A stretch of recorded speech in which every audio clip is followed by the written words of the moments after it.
Well, here we are in the after show afterthoughts with my sweet, loving friend, Ken Page. And didn't we have a good time? We Ooh. had a great time. We even found each other on this video, which which took a minute. I'm just gonna say, It just but took that's because it just does sometimes. Yes, it does. Oh, look at that bookcase. Look at all that. Yeah, and I know there ain't nothing but books and tapes and everything else there. I'm so loving it. Listen, I have 8 bookshelves of bookcases. I guess how am I saying it right? 8 bookshelves.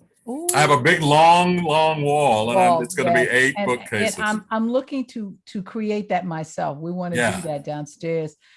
We do need it because all of my books are in plastic bins, ready to come out. yeah, And we've yeah. been here for many years, but you Yes. know, Well, it's a thing. It's a whole yeah, thing. I yeah. have to buy like 3 more.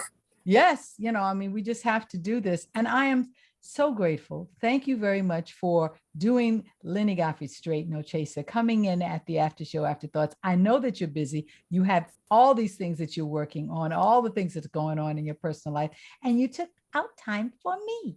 Thank Well, I love you dearly, as you know, but it also is like a welcome departure from Yes. everything else. So I'm glad to be here. Well, thank you. Paige, one of the Yes. things that I really wanted, to emphasize with all of the things that you have done so successfully is that from the very beginning, and I really did look at a lot of those interviews and everything, and pictures of you when you were in high school and with the group. And I had to say, I wanted to, one of my favorite songs is, of course, Your Feet's Too Big. Um, but it was coupled with one of the songs with Nell and Amelia, and I couldn't watch it at this point. I started to, Yeah. so the boogeyman was he worked for me. Yes, yes, He worked yeah. for me. And just to show the connection, to show, I mean, I remember, I have not, never been, I'm going to say this, you are the only actor that I know to this day that I've worked with that has called me up and said, Lenny Godfrey, I want you to be in a show with me. And I Well, that's thank you for that. surprising, considering, isn't it? Yeah, well, You I know, mean, I think most people think, well, she's always working, and I've been blessed, but also they don't know me as well as you do, and they don't know that I go, oh, well, okay, I gave you scare theater. I call it. I said, okay, here's this music, and this is what y'all gonna go. yes, and And I I was like, remember you said, huh, you did. You what? said, well, Ken Page. I said, oh, I know you got this. I ain't worried about it. Okay, let's go. Yeah, And yeah, and I went, and there I went home going like this. Okay, I've got to do this right. yes. And I remember the one thing I loved all of your work in it, but you did that song. I forget. It's either in or out of this or that. What was the name of it? Oh no, don't ask me. Don't ask. And it was at a recording studio, like at midnight. That's how we Yes, said it. that And you yes. were singing, and I can't remember the song now. And that's something. Oh, I can't And hide it ended with you saying, and that's that. Good night, or something and like that's that. that. One take. Yes. Yeah. I mean, it's been a wonderful, as the film says, it's been a wonderful life, and Yeah. it's been impacted by the arts. I think about the arts brought Carl to me, really, Yeah. because he in his high school, he was the president of his high school, and he used to Right. write these wonderful compositions, and it would take him to the Broadway theater.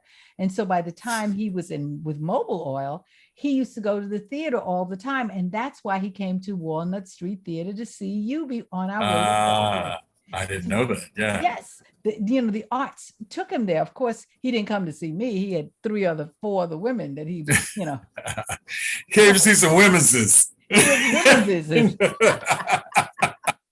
But Carly. yeah, yes, Mr. Lee. But it has influenced so many parts of my life, and that's why I say, with all the guests, with all of you being so very talented, that's the base case, that's the job description. But when you talk about what you did in high school, when you talk about the directing, when you talk about the life achievement, all of those things that you keep on doing that fulfill you well around you, That's the thing. That's the thing that Well, I think one of the things I think is very true, and I think I realize it more now than I ever have, is that a life, I think there was a play called A Life in the Theater. Mm. And it really is, it isn't something you just do.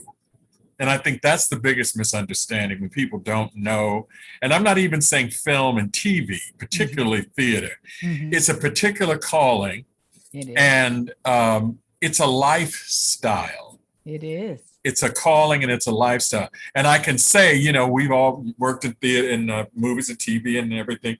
And it's not the same.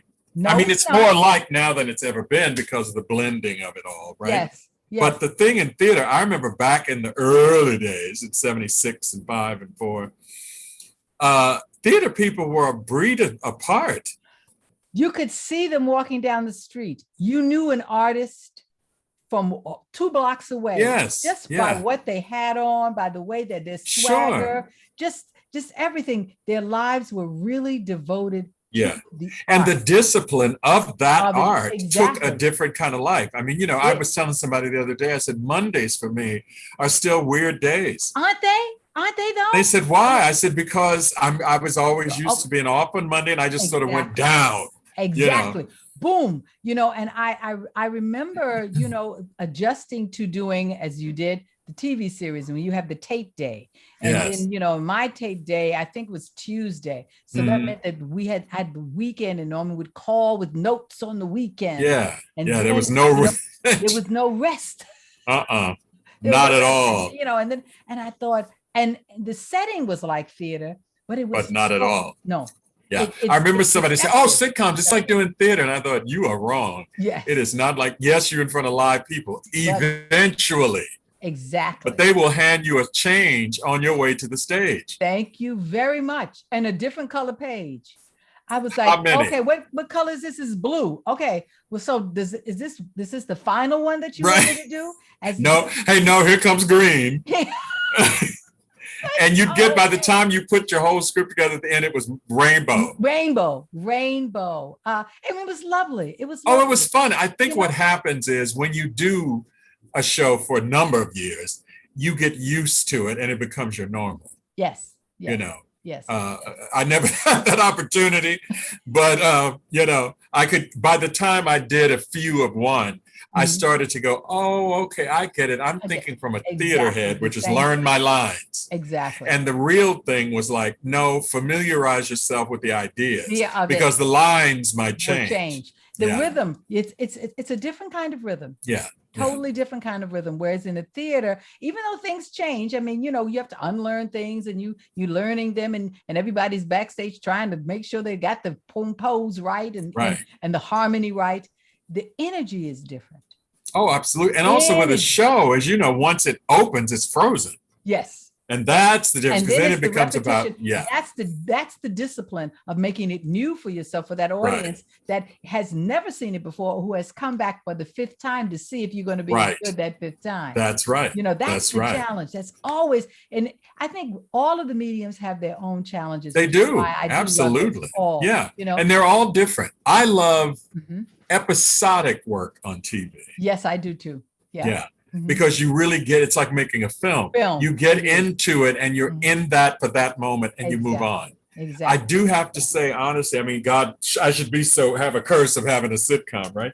Yes. But the idea of them is not as appealing to me as an episodic, where you learn the lines, you act, they film it, and you move on.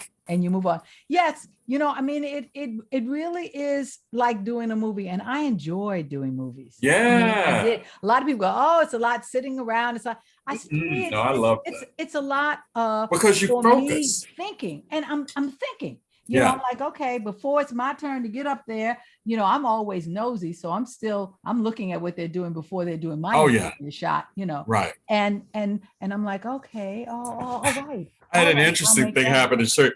I was working on a film, I'll just say.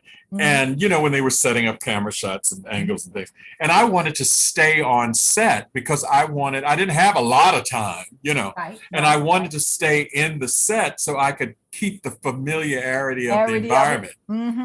Well, this man who was the stand-in had a fit because he didn't get to go sit in the chair while they did the lights and all the setup because I stayed. He went to the director. He said, he's not leaving. It's blah, blah, blah. And the director came to me, he said, okay, listen, I know what you're doing and I know why you're doing it. But this man is having a cow because he doesn't get to do what he does, which is they say second team in, and then here they come. Yes. And I said, you mean I got to get up from my chair where I'm going to film so he can sit here and hold the place? And he said, it would be appreciated if you took it so we don't have to deal with it. And I mean, he was really upset. Later on, I understood it because that's all he had to do, you know. Yes. But I was about, look, I need to be up in here because I want to absorb the environment. I wasn't trying, But that was a funny moment for me because I thought, oh, okay. And they said, like, like you used to say with operas, nothing is as sensitive as a tenor. I said, do not get in the way of the second team. No. They want you out of their way. They do. I mean, they do. It's just one of those. It's a different world. Yeah, it is. It's very different. It is a different world, and you have to accept that. And when you enter into it, I mean, I have young people who are they're doing film work for the first time, and I've been working with them in theater, and they're, what do I do? I said, just soak up everything. Yeah. Just watch everything. Get yourself in a position where you can sit and watch all the scenes that you're not in. Yeah, you'll learn so much. So when you're up. Mm-hmm. Yeah. The most horrible thing I ever had happen, I was doing a show, I'll say this because it was Sable. It was years ago. We shot in Chicago. Mm-hmm. And somebody on the crew had gotten the call sheet wrong. And I'm at home watching TV. And they call and say, okay, the car's going to be there in 20 minutes. I said, what car? I'm off. They said, no, you're shooting 4 scenes tonight. Oh, no. 4, it might have been more than 4 scenes, ce soir, tonight. I got hot all over. I started sweating because I hadn't learned anything because I wasn't filming that day, right? Yes. I had to go on set and learn that stuff on set, just about. Yeah. I mean, you talk about concentration and sweat and bullets, and everybody was quiet and still because they knew what was going on. It was just called, and nobody ever said who made the mistake because I wanted to kill them. Well, but they all knew that the mistake had been made. Absolutely. Which is why they went, okay, everybody, let's don't screw up because we have screwed up. So let us. Yeah. And that's when the discipline of theater, though, comes in. That saved me because I looked at it and I said, okay. And I told them, I said, okay, I'm going to tell you this. This is not easy, but I'm going to go at this. Don't give me we lost the light or we got the lighting wrong. I said, because I'm only remembering this for the moment. Exactly. Yes. And they were wonderful. And when I finished the last scene and the last take, everybody applauded because it was like, and I wanted to run from the thing crying, I want to go. But I thought to myself, make medicine out of poison. I said to myself, but look what you can do. Exactly. You never thought you would have never, and you hope you never have to do it again. But look what you could do. Yes. 6 scenes, like, 5. Just when you go and that was Sable was a series that you were on. I had a number of guest shots before I had my series. Yeah. And that's an experience because you are always going into somebody else's home. Oh, yeah. And you don't know how you're going to be welcomed. Right. And sometimes you're not. And most of the hello. You want some coffee? I know. It was, had gotten to the point where I would go in and they would say, are you all right? I'd say, oh, yes, I'm fine. But I'd be so concentrated because I'm ready to do the work. I'm ready to get the attitude that I'm going to get, that I've got. I said, okay, I'm ready for that. So I'm bracing myself for that, but I'm also ready to do what it is that I have got. Yeah. Your work. And I mean, 2 jobs. I had gotten so focused on it that, the director came over to me. He said, you zone it. I said, I'm ready. Let's go. I said, do this. One take. Let's do this now. Right. Let's don't mess up. This is my close up. No, that's right. That's right. That's right. And he started laughing. He said, she's ready. I could hear him. She's ready. Let's go. Yeah. And that is a thing. Yeah. When you're focused, especially for film or things like, when you really are ready to go, because you can, if you don't capture that, you can lose it. Exactly, and everybody, this was a courtroom scene, so everybody was very quiet. Yes. And then at the end, they all stood up. It was really lovely. Oh, But, yeah. I mean, it's just one of those things where it's a different life. And I said, the set that I loved the most and the actress who welcomed me the most was Anna Maria Horsford on Amen. From the very first day, it was her set. You felt like you were going into her apartment or in her home. Yeah, And yeah. she, Well, that's generosity we were talking about earlier. It's so wonderful. Exactly. They want you to do well. I had an interesting thing happening, is sort of combining theater and television. I did a production of Wizard of Oz, and the first year we did it, Roseanne played the Wicked Witch of the West. The second and third year in the tour, Eartha Kitt went in. It's too different. Yeah. But anyway, at the end of the first time with Roseanne, she said something which I thought was very telling and very dear, because the whole world of theater was new to her. She had not a clue, which sort of worked for her, because she was Roseanne in a Wicked Witch of the West costume. I mean, she was not doing a character.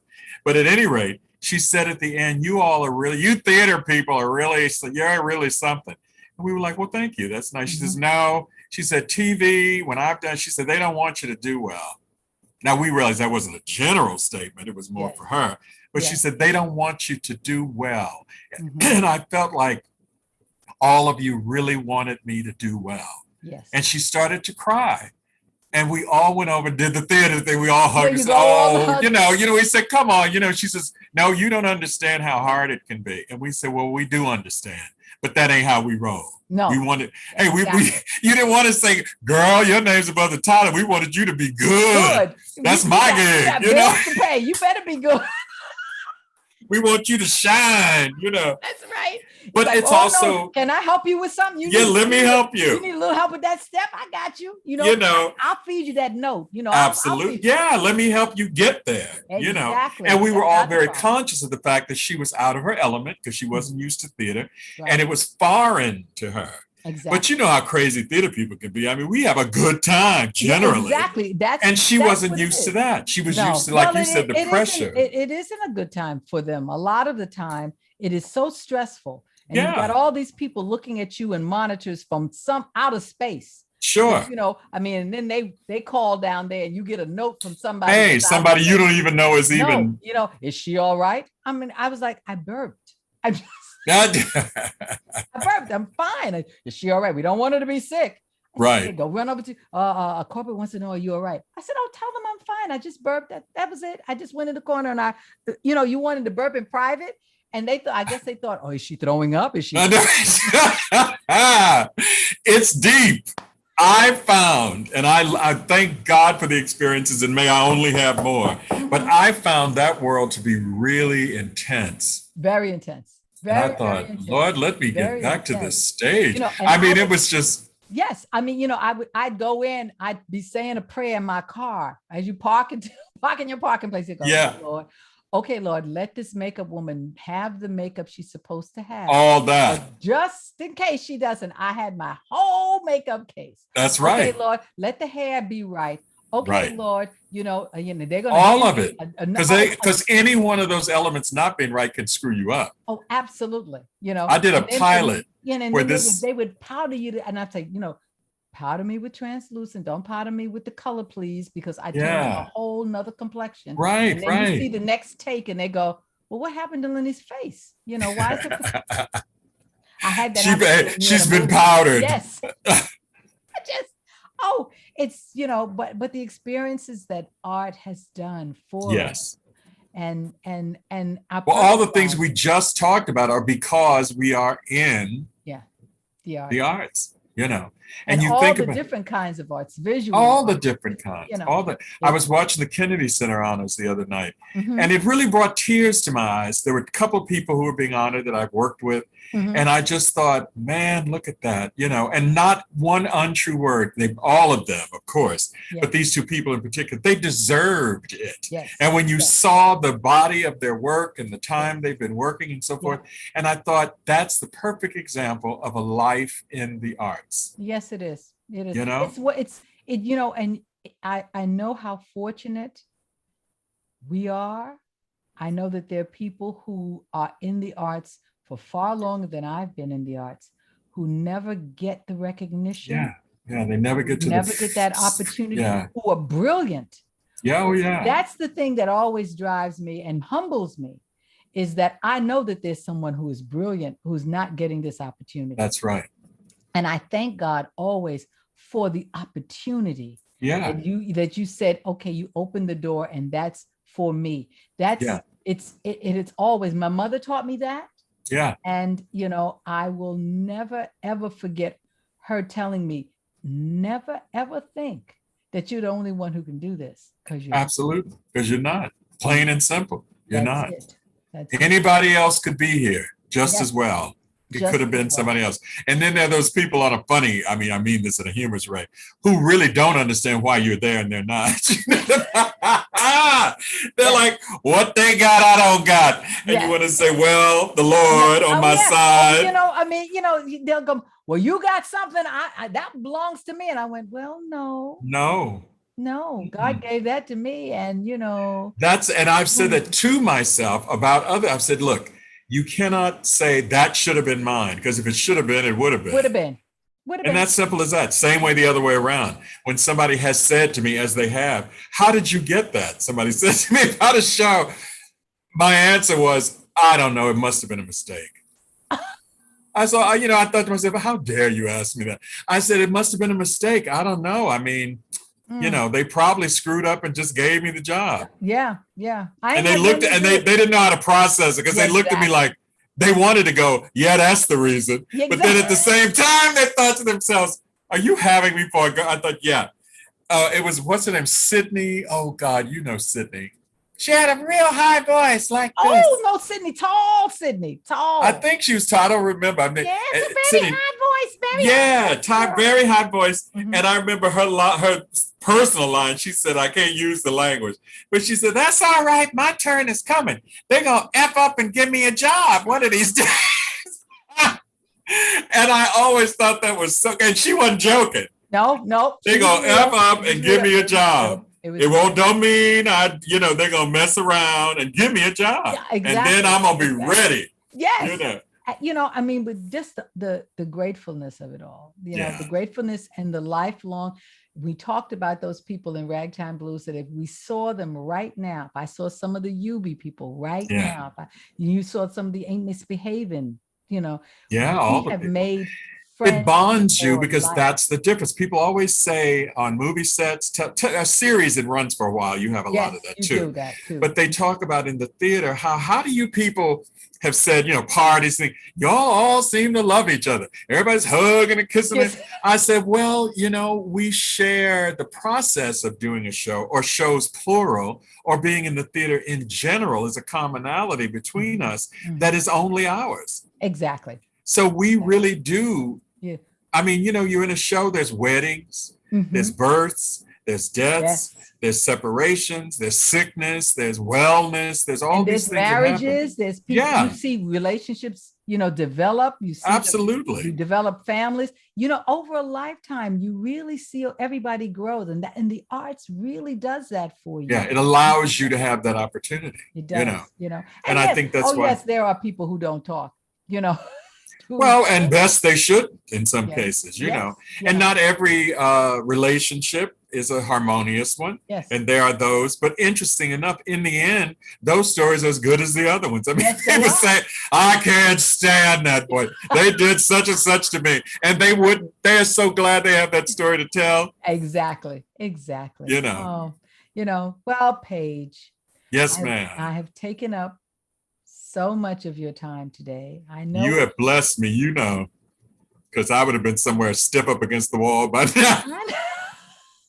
Going, so I am more than happy to have had this break. Oh, and we did this. We got the recording done. Yes. And we found everything, and God has been with us today. Absolutely. And I know it's McQueen too.